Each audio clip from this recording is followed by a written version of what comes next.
Look, I'm not going to waste your time with some long intro. You clicked because you want incredible open-world RPGs for your PS5, and I've got 24 absolute bangers that'll keep you busy until probably 2027. We're talking everything from soul-crushing difficulty that'll make you question your gaming skills, to cozy adventures where you can just vibe and explore. And before anyone asks, yes, that game you're thinking of made the list. Let's dive in. Okay, let me paint you a picture. You wake up in a crumbling chapel as a Tarnet, basically nobody special, and within minutes, you're getting absolutely destroyed by a golden knight on horseback. Welcome to Elden Ring, where From Software decided Dark Souls wasn't punishing enough and thought, hey, let's make it open world. But here's the thing, it actually works brilliantly. The Lands Between is this massive interconnected world where you can literally see that castle in the distance and just go there. No invisible walls. No, you must be this level to enter. Just you, your trusty horse Torrent, and probably about 50 deaths between you and your destination. The boss fights are insane. Millennia has probably killed me more times than I've had hot dinners, and don't even get me started on those damn Crucible nights. But when you finally beat that boss you've been stuck on for 3 hours, pure dopamine. The game doesn't hold your hand at all. You might completely miss entire areas or quest lines, and that's totally fine. George R.R. Martin helped craft the lore, so expect family drama, betrayal, and everyone having way too many names. Pro tip, if you see messages on the ground saying, try jumping, don't. Just don't. The magic system is actually viable this time around. You don't have to go pure melee. You can shoot lasers from your eyes, summon massive dragons, or just bonk things with a really big sword. All valid strategies. And yes, you will die to gravity more than any boss.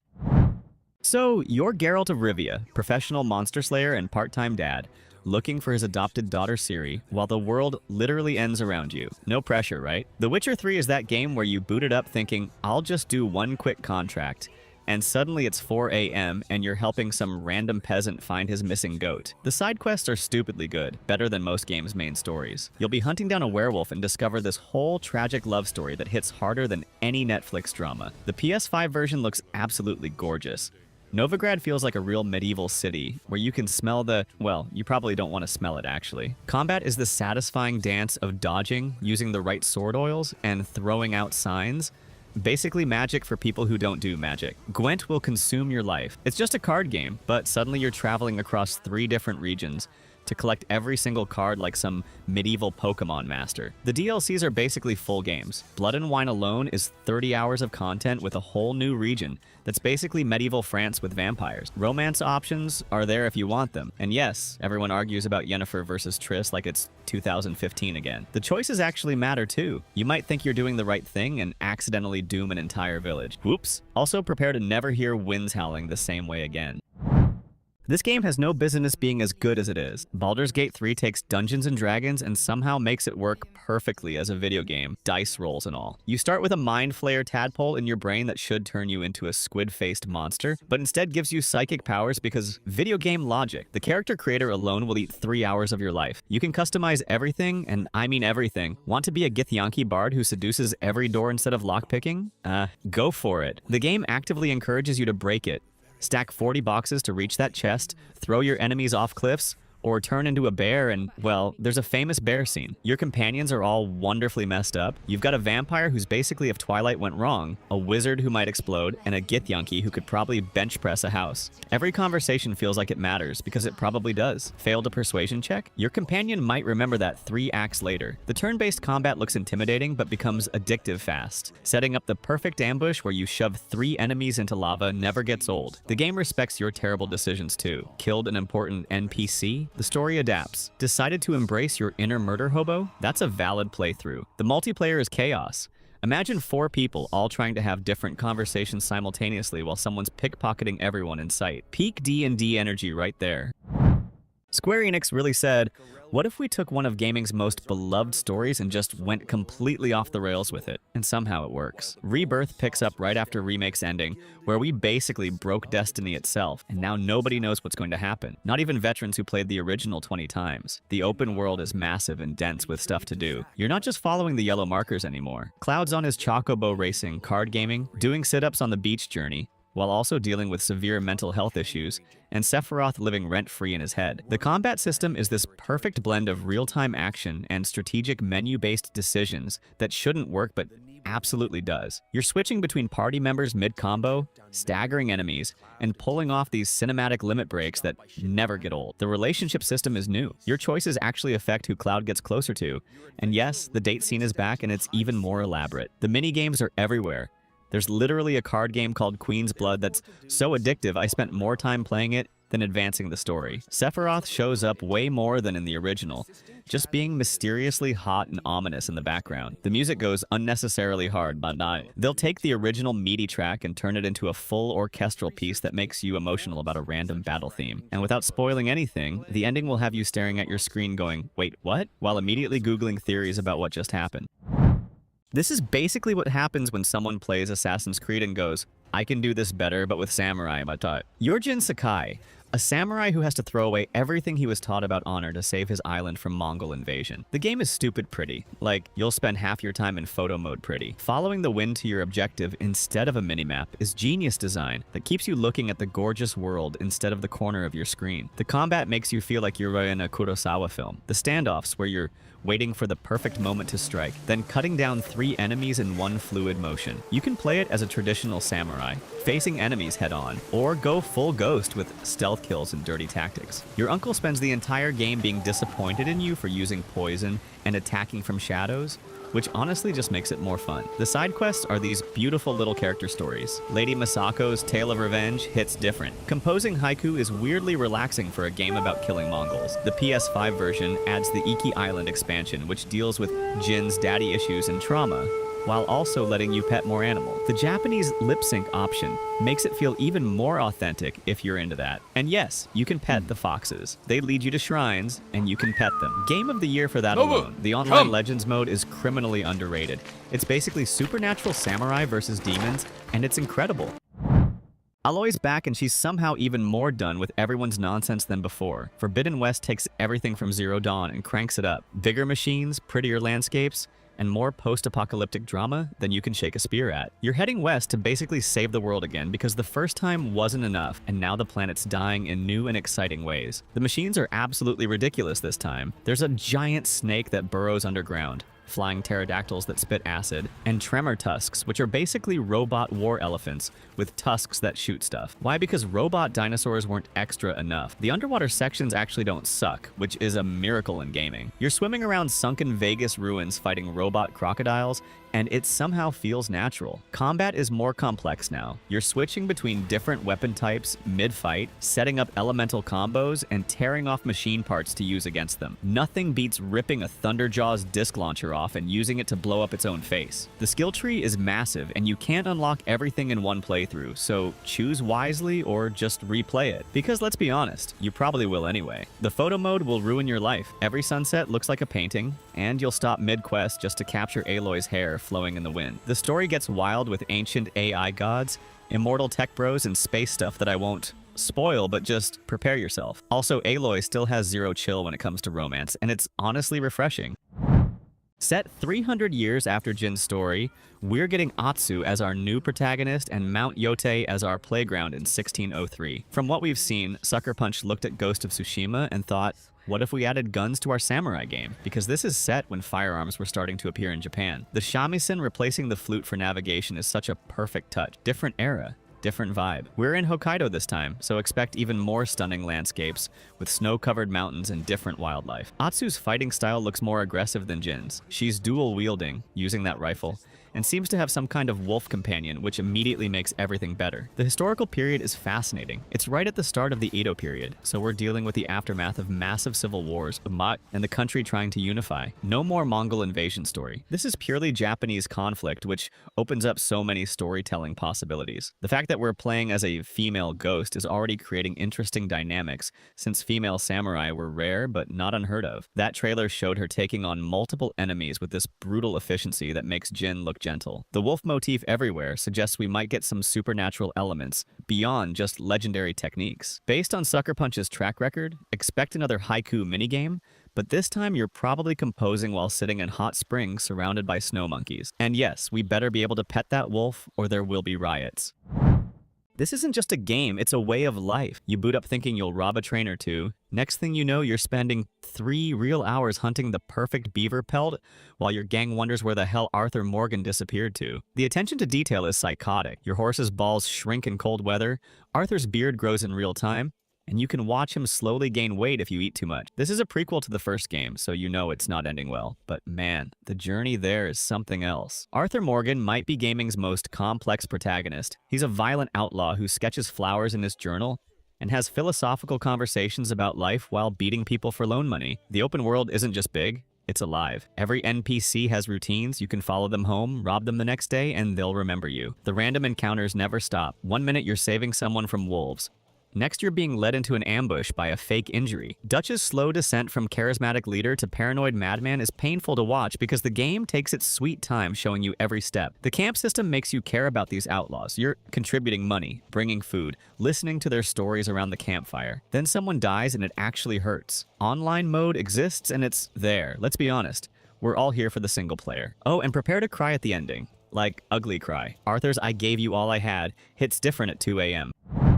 How many times has Todd Howard sold us this game now? Doesn't matter, we keep buying it because it's Skyrim, and we're all addicted. 11 years later, and we're still discovering new stuff, still making stealth archer builds despite swearing we'd try magic this time, and still taking arrows to the knee. The Anniversary Edition comes with every Creation Club content ever made, so now you have fishing, survival mode, and enough player homes to start a real estate empire. The main story is about dragons returning and you being the chosen. But let's be real, you're 200 hours in and haven't even visited the Greybeards yet because you're too busy becoming the leader of every guild in Skyrim. The modding community has basically rebuilt this game 17 times over, but even vanilla Skyrim on PS5 looks and runs beautifully. 60 frames per second makes combat actually feel responsive for once. You'll still get launched into the stratosphere by giants, still accidentally shout Lydia off a cliff, and still hoard cheese wheels for no logical reason. The bugs aren't bugs anymore, they're features. Floating mammoths are part of the charm. Every playthrough starts the same. This time, I'll be a pure maid. 3 hours later, you're sneaking with a bow, because Stealth Archer is basically Skyrim's default state. The DLCs are included, and they're meaty. Dawnguard lets you become a vampire lord, Dragonborn takes you to Morrowind's Solstheim, and Hearthfire lets you adopt children and subject them to your dangerous lifestyle. Peak parenting. War never changes, but apparently Bethesda's formula doesn't either, and honestly, that's fine. You wake up 200 years after nuclear war to find your spouse murdered and baby kidnapped, so naturally you spend the next 400 hours building elaborate settlements and hoarding desk fans. The Commonwealth is this weirdly colorful apocalypse. Previous Fallouts were all browns and grays, but here you've got vibrant radiation storms and oddly cheerful music playing while you're fighting mutant crabs. The settlement building is addictive crack. You start with, I'll just put down some beds, and suddenly you've recreated the entire city of Boston with working electricity and defense turrets. Your companions are great. Nick Valentine is a noir detective synth, Hancock is a ghoul who does every drug simultaneously, and Dogmeat is perfect. No notes on Dogmeat. The faction system forces you to make actual choices, which is rough. When you realize the Brotherhood of Steel are kind of fascists, the Institute are tech bros gone wrong, and the Railroad is obsessed with toasters. The power armor actually feels like power armor this time. You're not just wearing it, you're piloting a walking tank that requires fuel. The crafting system means every piece of junk matters. That toy car isn't trash, it's precious screws for your gun mods. The DLCs go wild. Far Harbor is basically Silent Hill and Fallout. Nuka World lets you become a raider boss, and Automatron lets you build custom robot companion. Also, Preston Garvey will haunt your dreams with settlement quests. Another settlement needs your help, forever and always. Remember when this launched and everyone lost their minds? Well, forget all that because Phantom Liberty and Update 2.0 basically rebuilt this game into what it should have been. Night City is the real main character here. A neon-soaked hellscape where corporations own everything, including your thoughts, and you're just trying to make enough eddies to survive another day. You're V, a mercenary with a digital ghost of Keanu Reeves, living in your head slowly killing you, which sounds like a weird fanfic, but somehow works perfectly. Johnny Silverhand is an absolute bastard, and you'll love him for it. He's constantly suggesting terrorism while you're just trying to buy noodles. The PS5 version actually runs like butter now, and Night City at night with all the ray tracing turned on is genuinely jaw-dropping. You'll crash your motorcycle because you're staring at the reflections in puddles. Combat is finally satisfying, what I... You can slow time, hack people's brains to make them kill themselves, or just go full Chrome Psycho with Mantis Blades. The quick hack system lets you basically be a deadly eye support. Turning off someone's eyes before you snap their neck never gets old. The story gets heavy real fast. This isn't a power fantasy about becoming a legend, it's about what happens when you're dying and desperate. Every ending is some form of depressing, which fits the cyberpunk genre perfectly. Also, the romance options are surprisingly well done. They're not just trophy hunts, but actual relationships with depth. Panam's questline will make you want to join the Nomads immediately. Finally, a sequel to the most aggressively realistic medieval game ever made. The first game had you playing as Henry, a blacksmith's son who couldn't even read, and combat was so realistic that fighting two people at once meant certain death. Now Henry's back, slightly less useless, but still refreshingly normal in a world of chosen ones and dragon-born heroes. This game doesn't care about your power fantasy. You need to eat, sleep, bathe, and maintain your equipment, or you'll die from food poisoning before any bandit gets you. Combat is still intentionally clunky because guess what? Real sword fighting wasn't like Hollywood. You're managing stamina, distance, and praying your sword doesn't break mid-fight. The historical accuracy is insane. This is 15th century Bohemia, and they've researched everything from the correct underwear to period-appropriate curse words. No magic, no dragons, just medieval politics and lots of mud. The sequel promises a bigger map, more political intrigue, and Henry actually knowing which end of the sword is the pointy one this time. The alchemy system returns where you're actually following real medieval recipes to brew potions. Mess up the steps, and you've just made expensive poison for yourself. Lockpicking is still going to make you want to throw your controller, but that's part of the charm. They're adding more social systems, so your reputation actually matters. Show up to negotiate covered in blood and filth? Good luck with that. The save system probably still involves drinking specific alcohol because realism, meaning every decision has weight when you can't just reload whenever. BioWare really said, let's make everyone wait 10 years and then completely change everything. And honestly, bold move. The Veilguard takes place in Tevinter, which Dragon Age fans have been begging to see forever. It's basically Rome, if Rome had magic and slavery and floating buildings. You're Rook, leading a team trying to stop Solus from literally tearing reality apart because he's got massive ex-boyfriend energy about the world, not being like it used to be. The combat went full action RPG. No more tactical pause, just pure hack and slash with abilities flying everywhere. It's polarizing, but undeniably flashy. Your companions are a mixed bag of traumatized people with massive personal issues, so classic BioWare? You've got a necromancer who's way too cheerful about death, a gray warden, probably hiding something terrible, and a private investigator who definitely has trust issues. The art style went full fantasy instead of dark fantasy. Everything's more colorful and stylized, like someone turned the saturation up to 11. The dialogue wheel is back but simplified, which has people feeling some type of way. Romance is still there because it's not Dragon Age without awkward flirting during world-ending events. The game tries to balance newcomers and veterans by soft rebooting a lot of lore, which either works for you or really doesn't. Cities actually feel massive this time. Minrith House has flying buildings and magic everywhere, finally showing what a mage-run society looks like. The main villain situation is complicated because Solus is technically trying to fix his mistakes. He's just willing to destroy current reality to do it. Therapy would have been cheaper, buddy.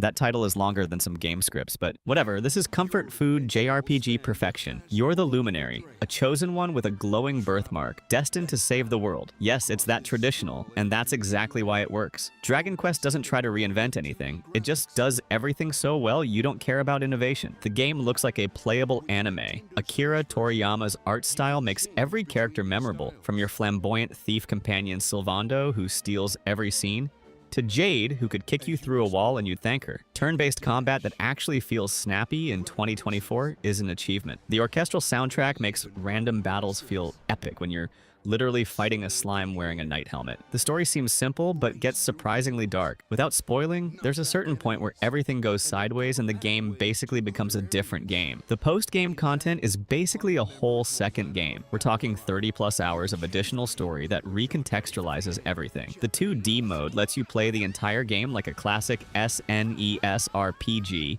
which is insane dedication to nostalgia. Crafting equipment at the fun-sized forge is weirdly addictive. You're literally playing a rhythm minigame to make better swords. The puns are everywhere and they're terrible, and you'll love them anyway. Metal slimes are still the most stressful enemies in gaming. More HP means nothing when that little mercury jerk gives you 50,000 experience but runs away 99% of the time.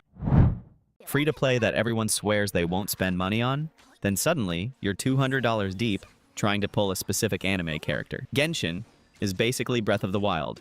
if Link was split into 60 different waifus and husbandos with gambling mechanics. The world of Teyvat is genuinely gorgeous and massive. We're talking 7 nations with different cultures, and they keep adding more. You can play entirely free and see all the story content, but good luck when you see that new character trailer and your wallet starts sweating. The gacha system is evil, but the game's so polished you almost forgive it. Almost. Combat is all about elemental reaction, freezing enemies, then shattering them, or setting up elaborate combos that delete health bars. Every character feels unique. You're not just getting reskins, but entirely different playstyles. The story starts generic, but gets genuinely interesting, especially when you realize the gods might all be bastards and your sibling is potentially evil. The community is unhinged. They'll calculate the exact angle of a character's thigh window or have meltdowns over anniversary reward. Co-op exists, but it's mostly for flexing your characters or stealing resources from your friends' worlds. Every 6 weeks, there's a new event with surprisingly good stories and gameplay mechanics that they just throw away after. The music has no right being this good for a gacha game. Yupeng Chen really woke up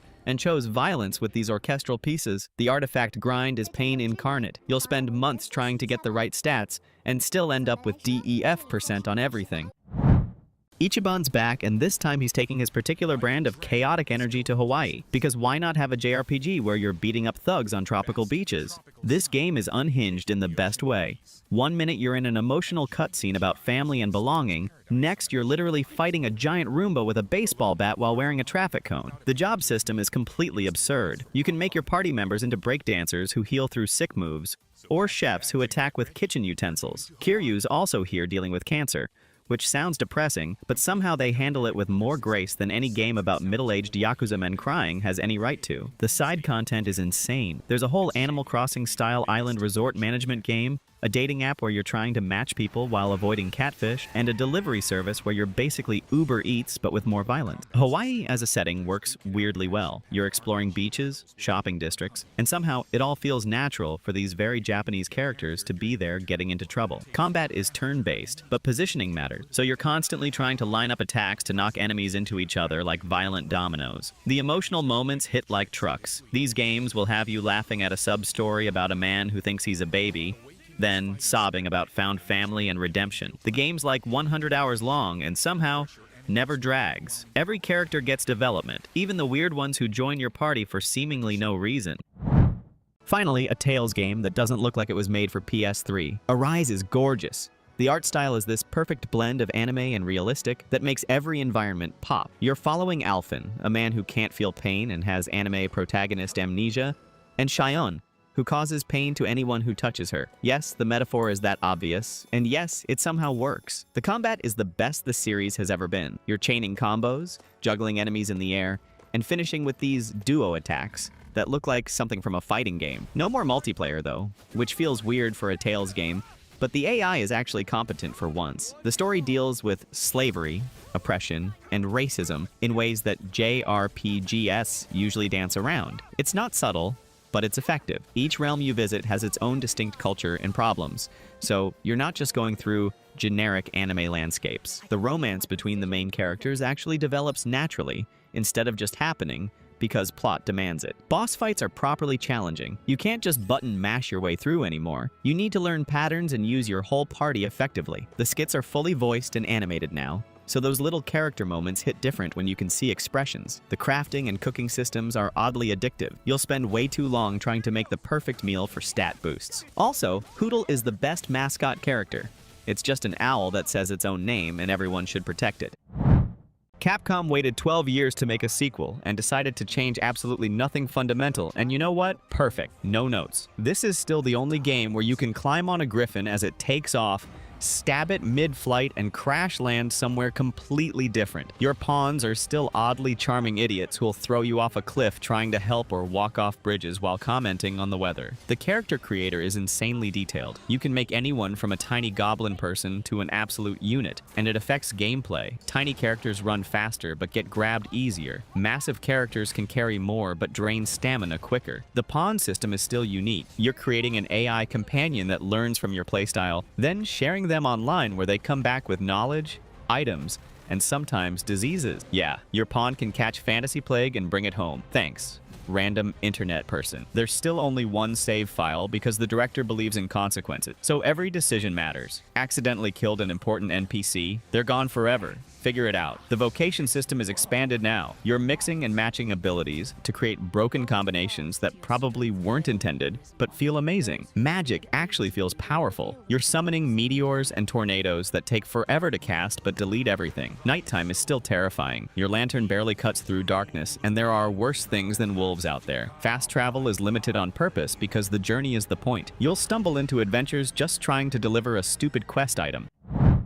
Capcom looked at Monster Hunter World's success and said, what if we made it even more accessible, but also somehow more complex? Wilds is introducing seamless transitions between zones, so no more loading screens breaking up your hunt. That monster you're chasing can just keep running, and now you're fighting in 3 different biomes. The mounting system from World is evolving into something even more dynamic, where you're using the environment and local wildlife to your advantage. They're adding a new focus mode that changes combat entirely. You're targeting specific wounds you've created for massive damage, making every hit feel more deliberate. The ecosystem feels more alive than ever. Monsters have full day-night cycles, they migrate, hunt each other, and you're just another part of the food chain until you prove otherwise. Weapons are getting new mechanics across the board, but still feel familiar. Your favorite hunting horn still makes beautiful music while giving buff. It just does it better now. The story will probably still be, there's a big monster messing things up, go hit it. And honestly, we don't need more. Palicos are back and seemingly even more capable. They're setting traps, healing you,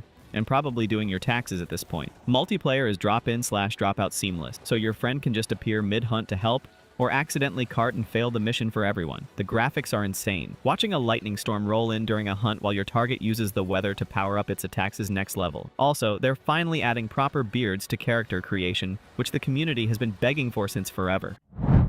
Ubisoft finally did it. They made an Assassin's Creed game set in feudal Japan after years of everyone asking, and they gave us 2 protagonists to argue about. You've got Yasuke, a historical black samurai who's all about that direct combat life, and Naoe, a shinobi who actually remembers this is supposed to be a stealth franchise. The game lets you switch between them for different approaches. Yasuke breaks down doors, Naoe goes through windows. Combat is completely different for each. Yasuke's fighting feels heavy and deliberate with a focus on parrying and armor breaks, while Naoe is all about speed and not getting hit because she'll die in 2 hits. Stealth is actually back as a focus.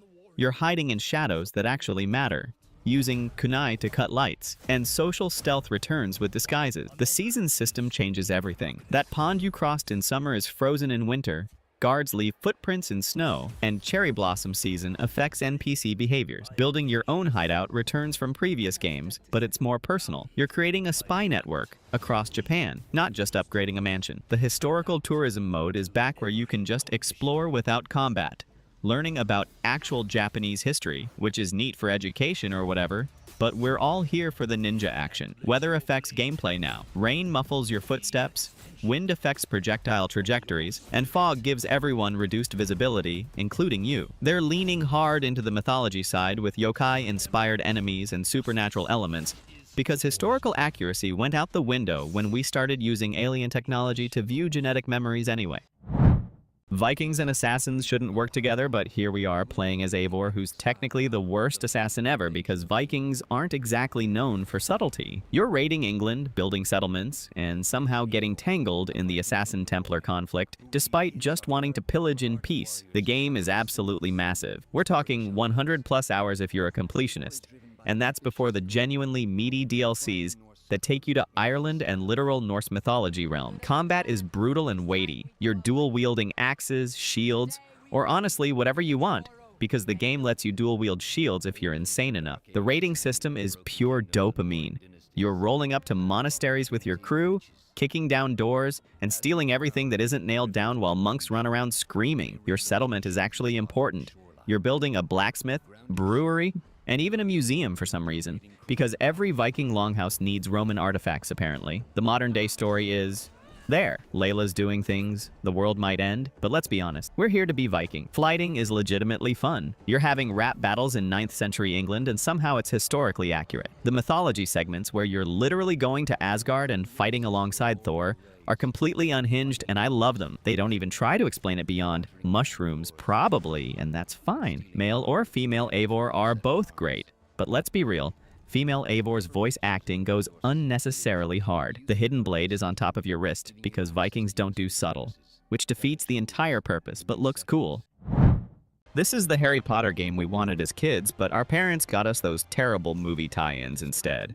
Set in the 1890s, so no Harry, no Voldemort, just you being a student who somehow starts as a fifth year and can see ancient magic nobody else can. The castle is stupid detailed. Every corridor, secret passage, and moving staircase is here, and you'll spend hours just exploring and finding things you remember from the books. Combat is way better than it has any right to be. You're chaining spells together, juggling enemies in the air, and by endgame, you're basically a war crime in robes. The Room of Requirement is your personal space to decorate and create a magical zoo where you're breeding animals for profit, which feels morally questionable, but whatever. You need those upgrade materials. Flying around on a broom or hippogriff never gets old. The first time you fly from Hogwarts to Hogsmeade without a loading screen is magical. The unforgivable curses are there, and yes, you can use them with basically no consequences, which is hilarious considering the source material treats them like nuclear weapons. Your choices don't really matter for the ending, but the journey is so good you won't care. Each common room is perfectly realized. Slytherin's is under the lake with windows showing fish, Ravenclaw's has that stupid riddle door, and Hufflepuff's is cozy near the kitchen. The main story is about a goblin rebellion, which is complicated considering the source material's issues, but the side quests are where the game shines. Also, Professor Fig is basically your dad,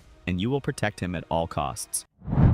Blizzard said, "What if we made Diablo depressing again?" and gave us a world where everyone's miserable, covered in blood, and probably about to be eaten by demons. Sanctuary is properly grimdark this time. No more colorful rainbow explosions from Diablo 3, just mud, gore, and existential dread. The campaign is actually good, following Lilith, who's technically trying to save humanity by making them stronger through suffering, which is metal as hell. She's not even wrong, just going about it in the most murdery way possible. Combat feels weighty again. You're not just blowing up screens of enemies immediately. You actually need to dodge and use abilities strategically.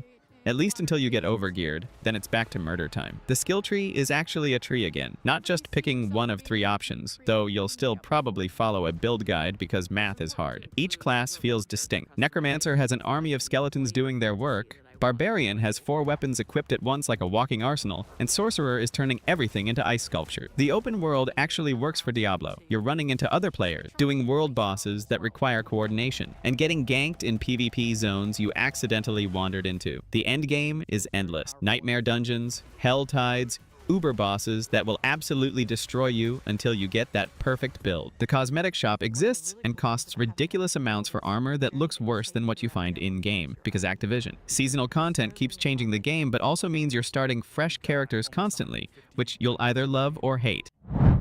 Ubisoft made a Breath of the Wild clone and somehow made it good by adding Greek mythology and not taking itself seriously at all. You're Phoenix, a nobody Greek soldier who has to save the gods because they're all useless idiots who got their powers stolen by Typhon. Zeus and Prometheus narrate everything and constantly bicker. Zeus is a pompous jerk making terrible jokes while Prometheus is trying to tell the actual story. The art style is this gorgeous, stylized look that ages way better than realistic graphics. Everything looks like a painting come to life. Combat is surprisingly deep. You're juggling enemies, parrying attacks, and combining godly powers you steal back for these deities who honestly don't deserve your help. The puzzles are everywhere, and they're actually good. Proper physics puzzles, navigation challenges, and these massive vault areas that are like Zelda shrines on steroids. You can climb everything, because of course you can, but stamina management actually matters until you upgrade enough to become Spider-Man. The humor is genuinely funny. They're making fun of Greek mythology, video game tropes, and themselves constantly. Customization is wild. You can make Phoenix look however you want, and change it any time, so you can have serious cutscenes while dressed as a chicken. The world is dense with stuff to do, but not overwhelmingly huge. Quality over quantity for once from Ubisoft. Each region is based on a different god, and their personality shapes everything. Aphrodite's area is all about love and beauty. Ares is just war everywhere. The game knows its derivative and owns it completely, which somehow makes it feel fresh. Alright, that's all 24 games that'll basically ruin your social life for the next year. And honestly, I probably missed your favorite because there's just too many good ones out there. Drop a comment telling me which game from this list you're starting with, or better yet, tell me which absolute gem I forgot so I can pin myself apologizing in the comments. And look, if this video saved you from buying that one terrible RPG with the $50 season pass and no actual content, maybe hit that subscribe button. I do these deep dives every week, and next time we're talking about games that deserved better than they got. Until then, happy gaming, try to remember to eat something besides energy drinks, and I'll catch you in the next one.